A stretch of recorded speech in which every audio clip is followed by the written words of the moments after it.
भारत की लोकतांत्रिक यात्रा में 20 सितंबर 2023 की तारीख स्वर्णिम अक्षरों में दर्ज हो चुकी है, क्योंकि यही वो दिन था जब 76 वर्षों के लंबे इंतजार के बाद भारत की आधी आबादी को नारी शक्ति वंदन अधिनियम के जरिए अपना असली राजनीतिक हक मिला। प्रधानमंत्री श्री नरेंद्र मोदी के नेतृत्व में पारित इस कानून ने लोकसभा और विधानसभाओं में महिलाओं के लिए 33% आरक्षण सुनिश्चित किया, जिसमें एससी और एसटी वर्ग की महिलाओं के लिए भी कोटा तय कर समावेशी राजनीति की नींव रखी गई। ये बदलाव कितना आवश्यक था, इसका अंदाजा इसी से लगाया जा सकता है कि 1952 के पहले चुनाव में महिला भागीदारी मात्र 4.4% थी, जो 2009 तक संघर्ष करते हुए महज 10.87% तक ही पहुंच सकी थी। राजनीतिक सशक्तिकरण की ये गाथा केवल सामाजिक और आर्थिक विकास तक सीमित नहीं है। महिलाओं के सामाजिक और आर्थिक विकास से शुरू हुआ ये सफर आज राजनीतिक विकास तक पहुंच चुका है। भारत की विकास यात्रा आज उस मोड़ पर खड़ी है जहां नारी अब केवल विकास की लाभार्थी नहीं, बल्कि राष्ट्र निर्माण की सारथी बन चुकी है।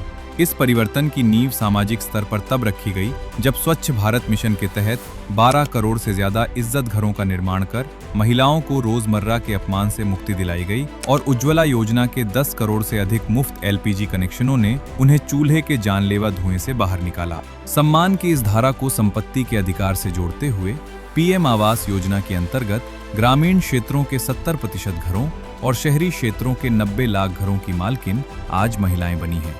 सामाजिक सुरक्षा के इस सुदृढ़ आधार ने महिलाओं के लिए आर्थिक आजादी के नए द्वार खोले हैं।